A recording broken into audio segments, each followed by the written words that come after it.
Hello, let's now go through the 5 scheduling algorithms you've got to know about. And scheduling is all about trying to assign jobs to resources. A job is something you've got to do, and a resource is something you've got available to you.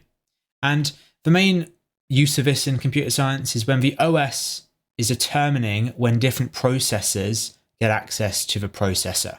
So we've got our processor, often the CPU. We've got processes sat waiting in memory. These are the jobs, and our resource here is the processor.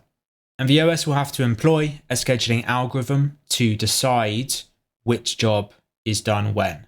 And there are different ways to do this, as we'll look at in this video. So there is a program running one of these algorithms to decide what happens when.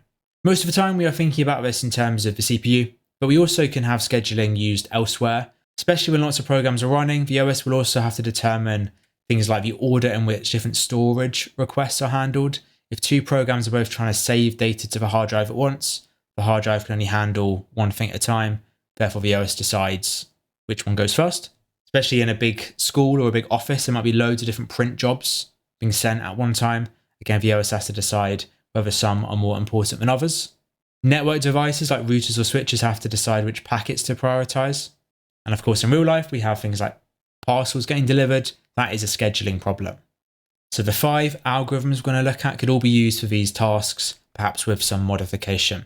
The simplest approach, the simplest algorithm is the first come, first served algorithm, which is when jobs get dispatched in the order in which they arrive. That's introducing a new word, dispatched. We use the word dispatched in this context to mean we're starting on the job. So we're giving it to the resource to start running it. Once a job gets dispatched, it's carried out to completion and isn't interrupted. And I mean, first come, first served is a very simple approach, so very fast to implement. But the key issue here is if you've got a long job, this is going to hold up shorter jobs, and the shorter jobs might be important. So literally, we've got a queue, jobs get added to this, but some jobs are longer than others. And the issue is, well, they're going to hold up the other jobs. So here, A isn't so bad. We finish A to completion.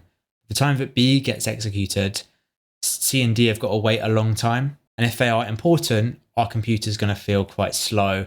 An approach which is trying to make things a little bit snappier is the shortest job first algorithm. As the name suggests, the job with the shortest execution time gets dispatched first. Again, each job is carried out to completion. The key benefit here is more jobs get completed in a given time period because your resource, like the CPU, is churning through all these short jobs, so it feels like it's doing more in a given time period. Often this results in slightly smoother and snappier experience for users. But this is relying on you knowing the execution time, which you don't always know for sure. You have to estimate this a lot of the time. So your estimations could be inaccurate, and so it doesn't quite work as well as it should. And the time it takes to do these estimations is a waste of time. This adds overhead, which is this wasted time. In first come, first served, it was the long jobs which were causing a problem. In this situation, it's actually the shorter jobs which can cause a problem, because the longer jobs can be waiting a very, very long time to execute. They're not prioritized at all. They're the lowest priority jobs here. They have to wait the longest. And eventually they may suffer from what's called starvation. Now, starvation is when a job is waiting indefinitely as other jobs are always being prioritized over it. So that job is just sat there, if not forever, but for a very long time, and it basically becomes irrelevant. Whatever it was trying to achieve isn't needed anymore. The user might give up and just close the window. An error might have occurred because it was waiting for so long. It's not a good situation to be in. A slight modification to this algorithm is the shortest remaining time algorithm. In this approach, the job with the shortest execution time left is dispatched first. So really the only word added there is left. And a key related concept here is, in this approach, a job can be suspended if a shorter job arrives. Like dispatching and starvation, suspended is another key word for this topic. This is when we're able to pause a job and do something else instead. Because this is prioritizing the shortest jobs, again, this completes more jobs in a given time period. This is exactly the same as shortest job first, but this is even better because when new jobs are arriving frequently, if these are quite short, then we are switching to doing these even quicker. But this adds even more overhead because we are switching between jobs a bit more often. And us having to suspend jobs adds more overhead because those suspended processes, if it's the CPU we're talking about, has to have their registers saved to a stack so they can be reloaded. We also need to be calculating and comparing these remaining times more frequently. And actually, potentially, there's an even greater risk of starvation here. Because let's imagine you are a very time-consuming task to do. Well, in shortest job first, you might eventually get your shot and you get to complete. It doesn't get suspended in shortest job first. But in shortest remaining time, you could be suspended if a shorter job arrives. And so it's more likely if you are a long job, you're going to have to wait even longer because it's always prioritizing these shorter jobs. Let's try and look at these two approaches side by side then. So the first step is to do these estimations of execution time. It doesn't know this for sure, so it has to do some calculations here, which is why we have this overhead. Both of these algorithms would pick the shortest job initially, which happens to be A here. The difference is shortest job first would do this to completion. It wouldn't suspend this job, even if another job which is shorter arrives. The shortest job first doesn't care. There's a shorter job. It won't even check. It'll just continue and finish that first job. However, shortest remaining time will be periodically checking to see if a shorter job has arrived. If it has, it will suspend the current job and start executing this other job. When that's done, it can then move back and resume the previous one if it is still the shortest. Another algorithm is the round robin algorithm. In this algorithm, each job is allocated a fixed time slice to be carried out. The time slice is just a period of time.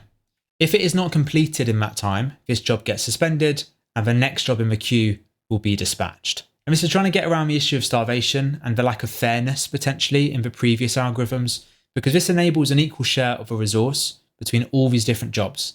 No job is more important than another job. They're treated equally here. And it ensures that all jobs are dispatched, so we've not got an issue of starvation.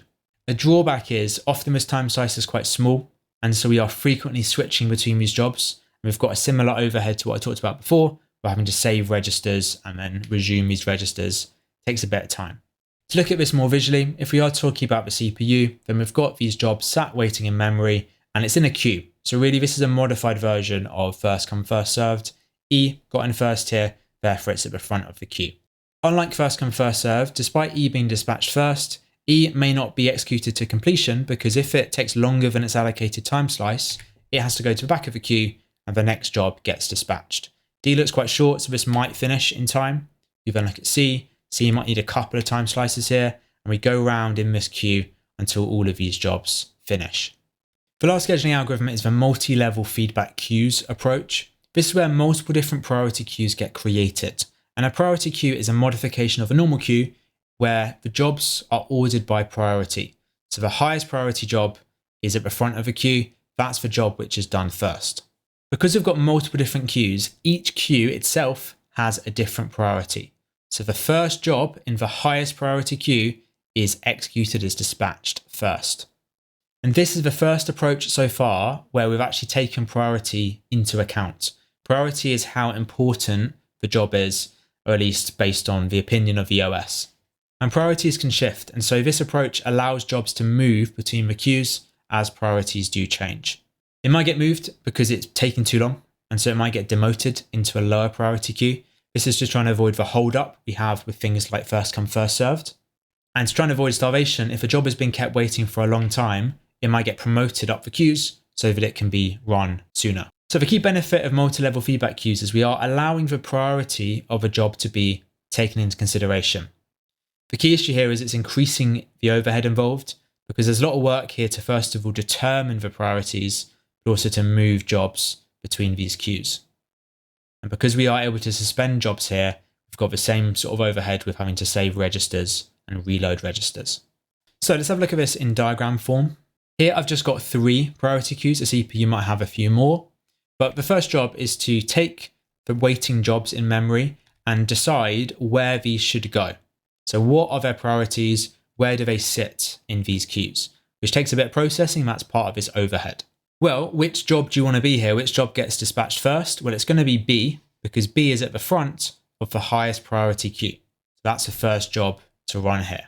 And that's quite short, so that'll definitely complete. Then D is next, and then G is after that. G is a bit longer though, and A is now our highest priority job.